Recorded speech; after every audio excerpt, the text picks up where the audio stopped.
dispose et de l'expertise et de l'opportunité. Ceci est confirmé d'ailleurs par un message diffusé par des sites proches d'Al-Qaïda en avril 2008.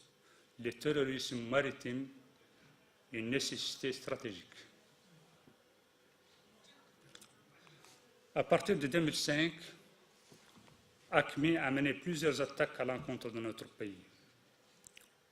La stratégie nationale de lutte contre le terrorisme adoptée depuis 2008 a permis de déjouer la plupart de ces attaques. Elle demeure néanmoins une menace sérieuse à prendre en compte. Mais je vais me poser quelques questions. Va-t-elle survivre à la guerre au Mali et maintenir ses modes d'action de ces dernières années? Ou va-t-elle contourner nos frontières terrestres mieux protégées pour s'infiltrer par la côte ou frapper les artères de notre économie? Surtout que des informations signalent qu'Al-Qaïda organiserait des formations en plongée sous-marine au profit de ses adeptes.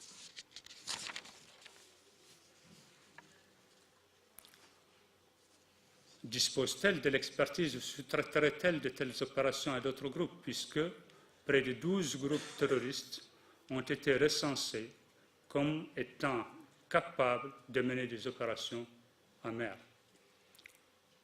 en Amérique latine, en Europe, au Moyen-Orient, en Asie du Sud-Est et en Asie du Sud-Est.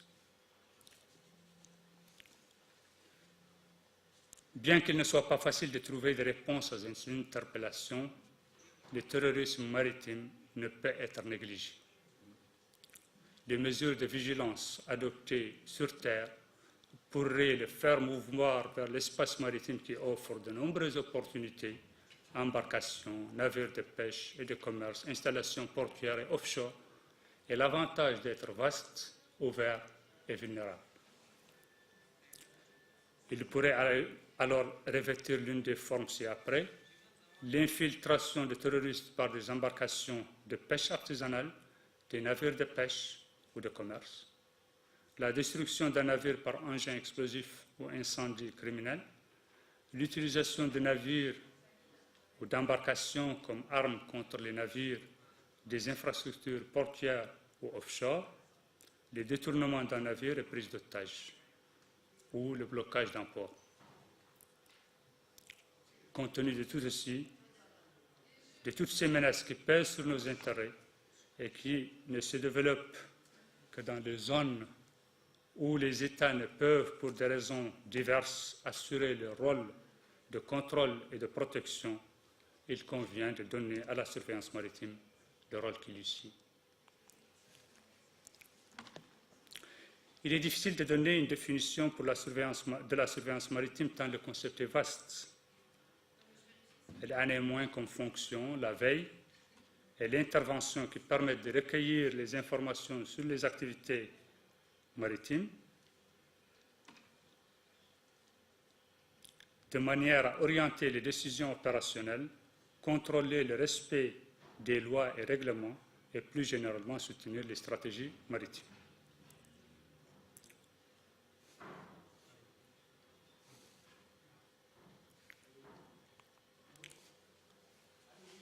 La Mauritanie dispose de l'essentiel des moyens juridiques qui lui permettent de défendre son patrimoine. En effet, elle a ratifié l'essentiel des conventions internationales. UNCLOS, c'est le droit de la mer, c'est Montego Bay, SOLAS, SAR, MARPOL, Intervention, SUA, Convention, et l'OPRC.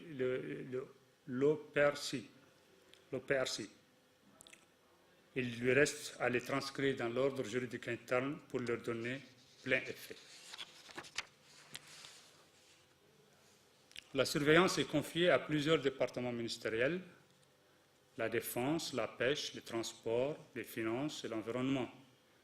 Et sur le plan opérationnel, aux administrations telles la Marine nationale, la direction de l'air, les gardes-côtes, la gendarmerie d'abord, les gardes-côtes, la douane nationale. On ne va pas s'attarder sur les missions de ces administrations, on va juste dépasser aux moyens. La surveillance maritime partout dans le monde reposent sur une gamme spécifique de moyens. Radars côtiers, navires et aéronefs. S'ils participent tous à la recherche et au recueil de l'information, seuls les navires du Suède préviennent et empêchent les activités illicites par leur présence d'abord et leur intervention le cas échéant. Pour les missions de surveillance maritime, dans ces différentes facettes, nos forces maritimes disposent de peu de moyens, quelques patrouilleurs et vedettes, des embarcations de rivage et quelques radars éparpillés sur la côte. Le manque de moyens n'a cependant pas empêché d'améliorer les dispositifs des dernières années, avec la collaboration de nos partenaires. Les mesures citées ci-après sont, à titre d'exemple, en témoignent. Le déploiement de fusiliers marins dans les ports et aux fleuves, le renforcement des aptitudes opérationnelles du personnel, création d'un centre d'opération maritime, création d'un centre de coordination pour le sauvetage maritime, installation du VMS, réalisation de vedettes portuaires et fluviales, installation de quelques radars sur la côte, installation d'antennes AIS et signature d'un accord dans le cadre du 5+5 qui porte sur l'échange d'informations d'intérêt maritime. Bientôt, on aura un VTS à Nouakchott. Mais ces mesures prises pour améliorer les dispositifs de surveillance naturelle, de surveillance maritime, ne cachent pas certaines insuffisances. En effet, compte tenu de l'étendue de l'espace maritime et de la nouvelle dimension sécuritaire, les moyens dédiés à la surveillance maritime sont insuffisants parce qu'ils ne peuvent assurer la couverture radar de la bande côtière ni le suivi des activités depuis le littoral. Ils sont aussi insuffisants parce que le contrôle de l'espace maritime nécessite l'engagement de plusieurs bateaux. L'espace maritime étant... Ça, c'est notre espace maritime. C'est quand même 200 nautiques, c'est à peu près 360 km de large sur 800 km.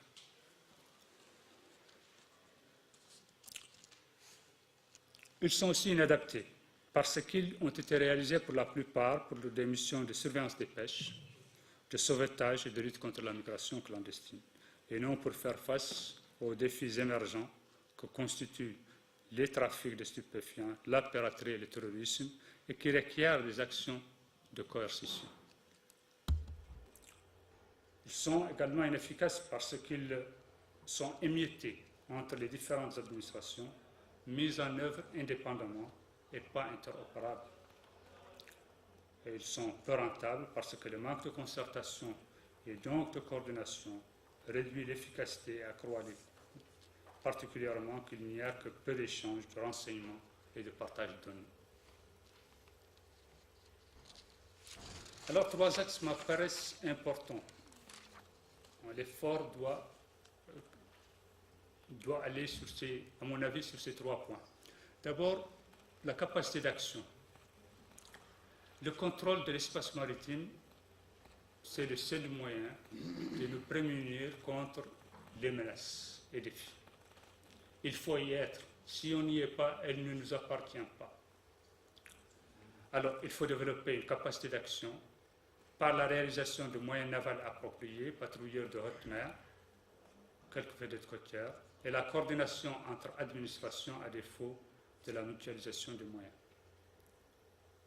Il faut développer le recueil d'informations et de renseignements d'intérêt maritime par la consolidation de la coopération interadministration sous-régionale et internationale, la réalisation d'une chaîne sémaphorique et l'augmentation des patrouilles navales, aéromaritimes et fluviales.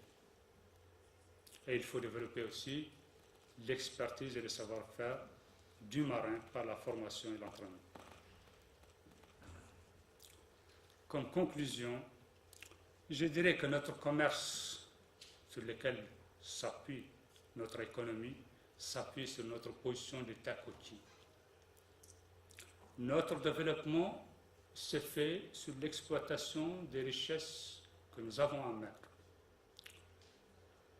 Ces activités ne peuvent se développer sans la sécurité et la stabilité. Or, la menace terroriste et la criminalité en mer sont des réalités dans la sous-région qui doivent être prises en charge par notre système de surveillance. Pour ce faire, il y a lieu de disposer des ressources idoines à même de garantir la capacité d'action nécessaire, mettre en place une structure de coordination afin d'éviter les doublons et les frictions, favoriser la mutualisation des moyens et des services pour mieux utiliser les capacités et les expertises disponibles, harmoniser le cadre juridique et organisationnel de l'État ou de son action en mer et promouvoir la coopération et le partenariat avec les pays et les organismes régionaux et internationaux dans le domaine de la sécurité maritime. Je vous remercie.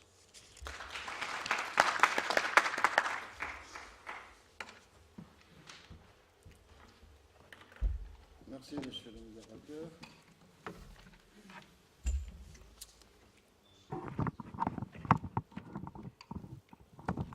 Alors, je vais essayer de prendre 10 minutes, pas plus, pour recompléter la conférence qui vient d'être présentée.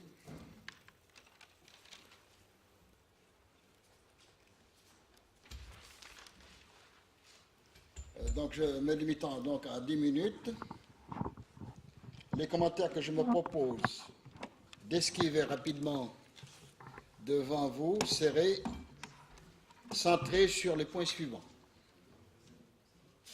J'aurai bien sûr quelques questions de remarques à préciser. Deuxièmement, la nécessité de s'approprier la mer à l'instar du continent. Les répercussions de la piraterie internationale sur deux domaines qui nous intéressent essentiellement, c'est-à-dire sur nos exportations et sur notre quotidien. Les connexions entre la contrebande mise en narcotrafic actuellement et les terrorismes. Et puis, enfin, quelques suggestions complétant les recommandations formulées par le conférencier. Les remarques d'abord.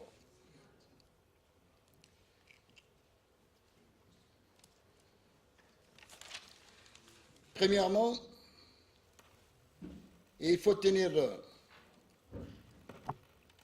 savoir que l'efficacité des actions en mer passe avant tout par le développement de la composante mer de l'armée nationale. L'unique dépositeur de la souveraineté de la Mauritanie en mer et non la délégation à la surveillance maritime est devenue en 2012 les gardes-côtes. Ça, c'est la première remarque. Deuxième remarque.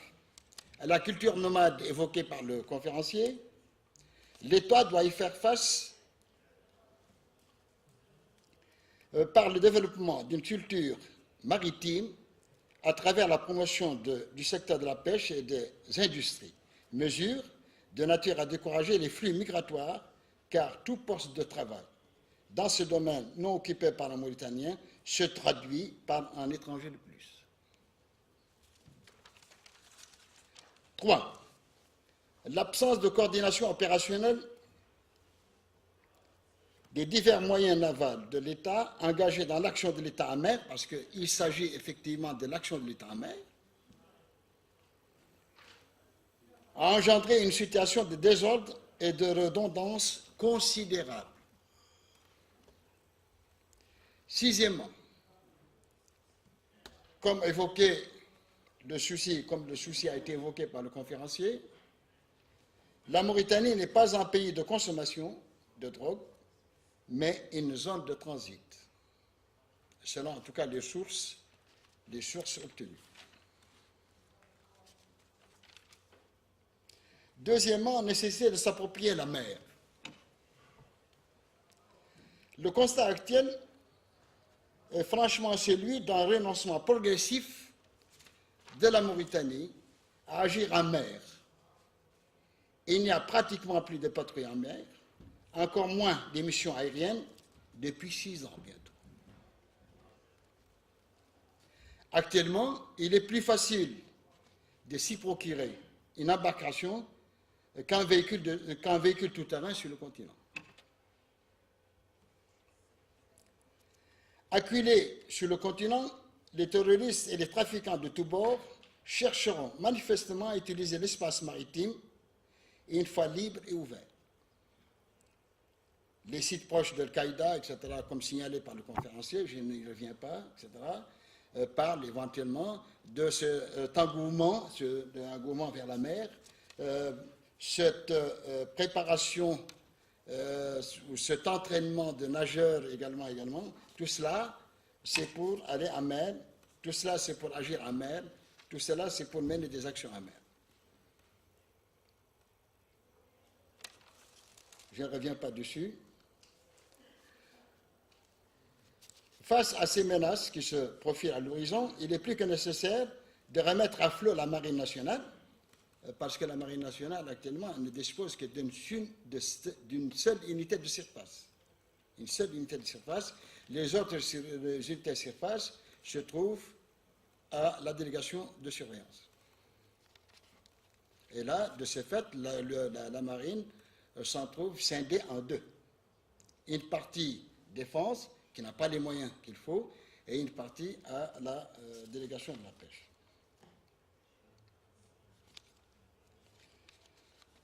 Donc, à flot la marine nationale, qui ne dispose actuellement que d'une seule unité, sans compter les vedettes destinées à la lutte contre l'immigration clandestine, pour lui permettre de jouer véritablement avec des moyens adéquats et conséquents sa mission de défense, car la lutte contre le terrorisme et du crime organisé exige, somme toute, une action de force vive, ce que les gardes-côtes ne peuvent pas conduire, de par les moyens dont ils disposent.